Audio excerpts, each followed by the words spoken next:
Hello, my name's Dr. Matt Cap, and in this video, we're going to have a look at how we plan for quality differentiated teaching practice in relation to the Australian curriculum science using the Universal Design for Learning framework.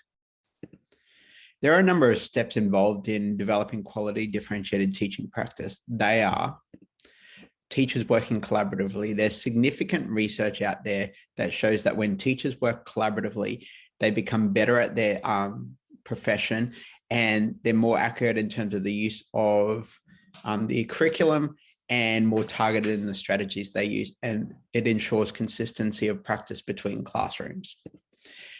The next step is that teachers collaboratively need to deconstruct the Australian curriculum in terms of the content descriptors and the achievement standards. They need to, in relation to the content descriptors and achievement standards, once they've deconstructed those, they need to identify the common characteristics of the students in their classroom. Once they've identified the common characteristics, they need to discern the strengths and functional impacts associated with those common characteristics. Then, knowing the strengths and functional impacts of their students, they need to identify teaching strategies that are explicitly tied to their students' strengths and functional impacts. And the Universal Design for Learning framework supports teachers in this problem-solving process. Then they need to embed both the deconstructed Australian curriculum and the UDL aligned strategies into the explicit instruction or direct instruction model. And we're going to have a look at this video and how to do this process. So the steps in deconstructing the Australian curriculum are to identify the relevant content descriptors and achievement standards that are going to be deconstructed. So then the first step is to deconstruct the content descriptors to identify the essential knowledge and skills. Teachers then need to identify the associated achievement standards that students will demonstrate evidence of learning against, and identify any relevant cognitive verbs and important terminology in the achievement standards. The teachers then go to the Australian curriculum website and define the cognitive verbs and important terminology to work out what the students actually need to demonstrate and not demonstrate as evidence of learning against those achievement standards. So let's go through this process and look at how we do it. So when we think about Australian curriculum science, we're going to focus on year 7. So the first step is to identify the content descriptors that teachers will teach and model for the students, because the content descriptors in the Australian curriculum are what teachers teach and model, and the achievement standards are what students provide evidence of learning against. So the first step is to go to the Australian curriculum website for science and identify year 7, go to the content descriptors and identify what the teachers are going to teach the students. When they've identified the content descriptors, it's really important to start to deconstruct those. So in this example video, we've identified a number of content descriptors that we're going to teach and model for the students. Knowing the content descriptors and what they're asking us to teach is really important, because that helps us deconstruct and identify what is the essential knowledge that we're going to contextualize for our learners and what is the essential skills that we're going to model. Because there's a tendency as teachers is to add superfluous things to the teaching process, either because I've taught science for a long time, or I love teaching science and these things are valuable to me, so I'm going to teach them to the students. But if they're not in the approved curriculum, because we know that the Australian curriculum is written in a developmental way, that these might be barriers to the learning process. So once we've identified the content descriptors, we need to start deconstructing them to identify the essential knowledge and the essential skills. To do this, we can go to the elaborations and have a look at what they tell us. We don't have to cover it all because there's a lot there, but it gives us ideas about the essential knowledge and skills.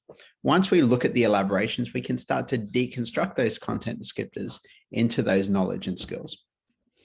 So once I've looked at those 3 content descriptors, I've worked out what is the essential knowledge that I need to contextualize for my learners. Going back to the elaborations and back to the content descriptors, I can work out then what is the essential skills I need to model for my students.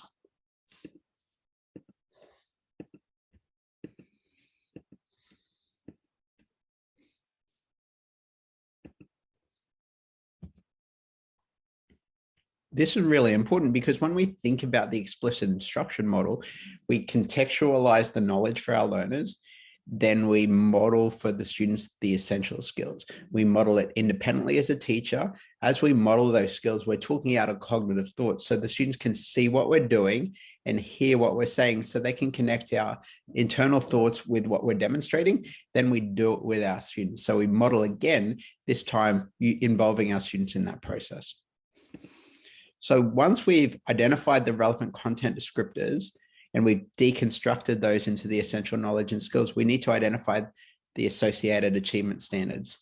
We go to the Australian Curriculum website, always going to the website because it's the latest up-to-date version of the curriculum because we're up to version 8.4. There is a risk that if we go to other things, we might be working off an older version of the document, or we might be working off something that was created by someone that might not be tied to the current version of the curriculum.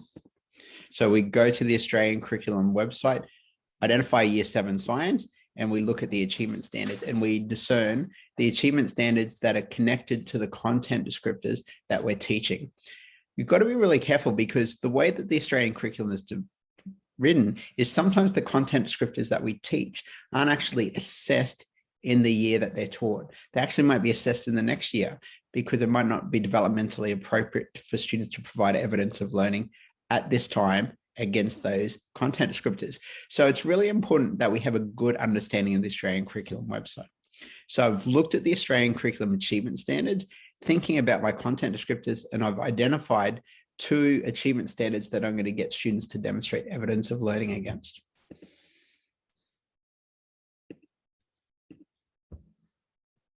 Once I've identified those achievement standards, I need to start to deconstruct them to work out what is it essentially that the students need to provide evidence of learning against. There is a risk that there's a barrier to the learning process if we add things to these achievement standards that aren't explicitly there. To deconstruct them, we need to follow a number of steps. So the first step is to identify in the achievement standards the cognitive verbs. So those verbs that are associated with cognitive processes that the students will demonstrate as evidence of learning. And I've highlighted these yellow. So I find it really important if you look for the cognitive verbs in the achievement standard and you highlight them, then you also need to look for what is that essential key terminology? What are those essential things that students need to demonstrate evidence of learning against to say that they're at standard against this Year 7 Australian Curriculum Science? And I've highlighted those green. Then we start to go to the Australian Curriculum website, looking at the glossary, defining what those cognitive verbs mean and any essential terminology. So the first thing we do is we go back to the website and we look at understand how science works. We click on it and it will open up a drop-down box. We go to the very bottom of the box, find the glossary, click on that hyperlink and look for either the cognitive verbs or the key terminology so we can define them. In this achievement, these achievement standards classify it as one cognitive verb. So I identify that and I look for the definition. So from my experience working with these glossaries, if you go to the science glossary, for example, and you can't find a cognitive verb or a key term, I then go to the HPE glossary because they have many of the cognitive verbs. If it's not there, I go to the QCAA website and look at their definitions of the cognitive verbs, remembering that in the Australian curriculum, they use Bloom's taxonomy, whereas QCAA uses Mazzano's cognitive verbs. So you've just got to be a little bit careful. And then if they're not in any of those essential documents, your teaching team needs to collaboratively define them. But I always start with the glossary of the learning area. If it's not there, go to the glossary of HP. If it's not there, you might look at other key learning areas in the Australian curriculum. If you still can't find it, go to QCAA and look at their definitions. If they don't have a definition, your teaching team need to collaboratively define it. I emphasize collaboration because everyone needs to have a clear agreement on the terminology, because if you don't, you're going to be looking at different things and teaching different things to your students, and that could be a barrier to the learning process. So let's have a look back at those achievement standards. I've identified the 4 cognitive verbs: predict, classify, organize, and communicate.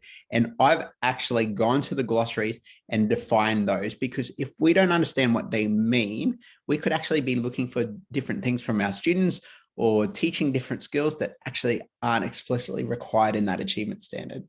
We then define the key terminology. So in this case, what human changes are we looking for? What environmental changes? What we mean by interactions between organisms? What observable means, because there's a tendency to sometimes just assume what the curriculum is actually asking rather than going back to it as a source document. If we talk about the word observable, we might be thinking about what we see, but as you can see in that definition, it's actually much broader than that. What we mean by scientific language in relation to these content descriptors and achievement standards, and what appropriate representations mean. So if the glossary terminology don't provide us that, we can go back to the content descriptor and look at the elaborations, and they can help flesh out for us those achievement standards. So now we've got to work out what our students need to demonstrate as evidence of learning to be at standard against those achievement standards.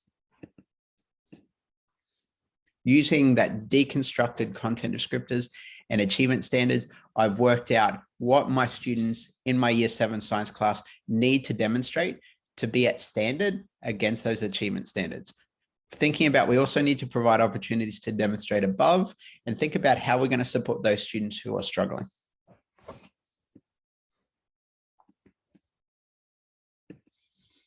So once we've deconstructed the curriculum, because research suggests that incorrect use of the approved curriculum could be the first barrier to the learning process, next process we need to follow is to think about the students in our class. So we need to think about the learners in our classroom. The first thing we need to do when we're thinking about a class is think about what are the common characteristics we see within that group of learners. We're not thinking about individuals, because when we think about individuals, we start to move from quality differentiated teaching practice or universal design for learning into differentiated instruction, or you might say that tier 2 and tier 3 model of the response to intervention model. So we need to think about what are the common characteristics we see in our learners. Once we think about those common characteristics, we need to discern what are the strengths associated with those common characteristics that we see in our learners, and what are the functional impacts. Another word for functional impact might be barrier. We use the term functional impact because that's what we see in the nationally consistent collection of data for students with disability. Once we've identified those, we then start to problem solve around pedagogical strategies that we can use to support our learners to overcome those barriers to the learning process and harness those strengths. And that's where the universal design for learning framework comes in. So let's have a look at how we do that. So I always find that thinking about 3 common characteristics is a good way to start. So if I think about my class, I've got kids with different levels of reading comprehension. I've got kids with different levels of engagement, and I've got a large number of students who don't have English as a first language.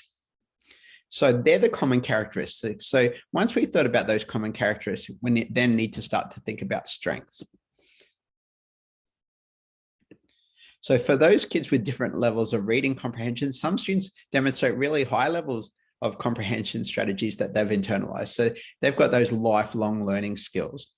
In terms of different levels of engagement, some students are really enthusiastic about specific areas of interest. In relation to English as a first language, second language, I couldn't think of any associated with strengths, but we can, it's really important to start with those strengths, because if we always focus on the negativity, there's a tendency to spiral into a negative mindset.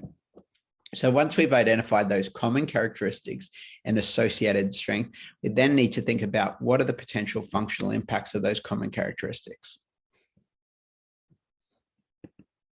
So for kids with different levels of reading comprehension, some have difficulties reading more complex texts in English, and some misunderstand content in text.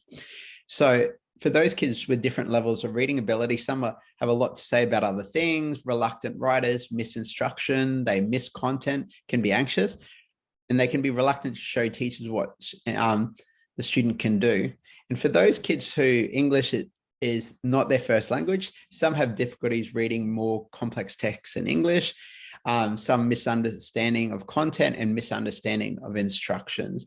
Notice, rather than identifying all these different things we need to focus on, when we look at our strength and functional impact, there's actually a lot of crossover. So rather than focusing on 30 different things in my classroom, I've identified what are the essential strengths of my student and what are those essential functional impacts that we're going to focus on, and thinking about taking our strategies and targeting them to those. In relation to the nationally consistent collection of data for students with disability, which is a funding model for schools, we can use this process to identify students' functional impacts at that quality differentiated teaching practice level.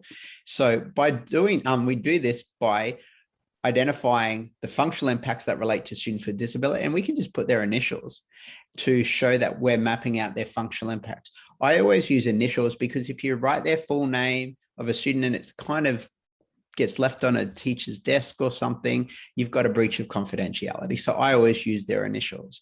So in this case, with different levels of reading comprehension and different levels of engagement, I've identified the functional impacts for MJ and AB, who are students with disability in my class. Notice that I haven't put any initials down here around English as a not being a first language, because the NCCD is about students with disability, not about other students who receive personalized learning in our classes. And there are a lot of students who receive personalized learning, but the NCCD is specifically about disability. Now that we've identified our common characteristics, our associated strengths and functional impacts, we need to problem solve around strategies that we can tie to those. And this is where the UDL framework becomes very useful. The UDL framework is not a set of strategies, but a problem-solving tool that when we think about our students' strengths and functional impacts, we can look at the framework and solve around strategies that can be used to target those. If you're like many teachers who find that this is a bit cumbersome, you can actually, there's a great website called the UDL Goalbook Act that gives you thousands of strategies that are tied to the UDL framework. You could look through some of those strategies, and there's probably a lot of strategies that you've tried before, and take those and connect those to your students' strengths and functional impacts. So let's look at how we do that now. So for students who have different levels of reading comprehension, and some students demonstrate really high levels of comprehension, and other students struggled with more texts and misunderstand the content in those texts, we could use lots of visuals and concrete materials. We could use e-readers or immersive reading in OneNote. We could do joint readings, highlighting nouns, verbs, and objects, different colors. We could highlight difficult words in text, and then look for contextual clues within that text. And if we can't find it, shoot that word into Google Images and have a look at what the word pictures are and come up with a definition together, create some mind maps, Freya models, and Venn diagrams, or do some joint writing using colored scaffolds. But these are targeted strategies because we've thought about the common characteristics of our students, their associated strengths and functional impacts. Around different levels of engagement, some students are very enthusiastic, others have a lot to say about other topics, reluctant writers, misinstructions, miscontent, can be anxious, and reluctant show teachers what they can do. We could write the instructions on the whiteboard if students miss. We could film our modeling and send it to students. We could use a visual schedule. We could use an if-then reward strategy. If you do this, then you get this reward. Provide students with any PowerPoints used in the class, or we could use speech-to-text software or dictation in OneNote. For kids who English is not their first language, and so they struggle with those more complex texts in English and misunderstand content and instructions, we could once again look very similar characteristics to those students who struggle with reading comprehension. So what that means is we're not doing 30 different things for 30 different students. We're actually identifying what are those targeted teaching strategies that we could use to support our learners. The only difference for this students for whom English isn't a first language, we could actually allow them in OneNote to take an English text, convert it to their first language, read it, and then come back to English to help clarify that understanding. So now that we've identified the content descriptors we're going to teach and model, the achievement standards students are going to demonstrate, and we've deconstructed those.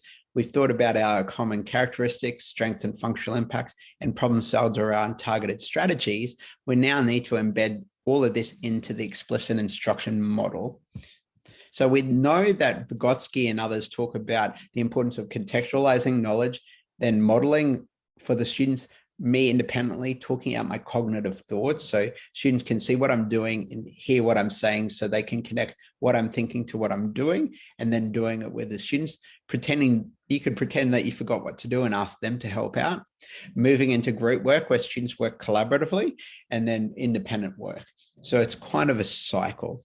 So what we need to do is we need to take everything we've deconstructed up to now and put it into this model. So when in the contextualization area, we think about the essential knowledge from the content descriptors that we've deconstructed, and we put it into this part of the lesson sequence. This wouldn't be one lesson. It might be a week of lessons. It might be a month of lessons. Whilst it's a generic approach, this framework, you could put it into whatever sort of planning document you use. In the teacher modeling, we take the essential skills from the content descriptors and put them in there. And we can see the essential knowledge and the essential skills from the modeling. We then take the evidence of learning from the achievement standards, and this is what students demonstrate whilst they're working in groups, because you want them working towards the achievement standard, because everything is then evidence of learning to make a judgment against the approved curriculum. If you've got the kids working towards the content descriptors, it provides you no evidence of learning for them. And we've taken that from what we deconstructed earlier. Then we do the same with the independent work. So we've now worked out and deconstructed the curriculum and worked out what we're going to teach. So we're going to contextualize that essential knowledge. We're going to model independently and with the students the essential skills. Then during group work and independent work, the students are working towards essentially what the achievement standards are asking, not what teachers believe they need to do, but going back to the achievement standards and deconstructing them. Now we've done that for curriculum, we've also got to do it for our targeted teaching strategies. So during the contextualization stage, we go back to the strategies that we've identified, and we identify what would be useful during the contextualization of knowledge, because not all of the strategies that we identified will be useful all the time. So we put them into there, and we put them into that stage of the gradual release or explicit instruction model. We then think about, when I'm modeling the skills independently and then with the students, what are those strategies that would be useful for breaking down those barriers to the learning process? And we put them into that element of the explicit instruction model. I then think about, when the students are working in groups and independently, what strategies would be useful.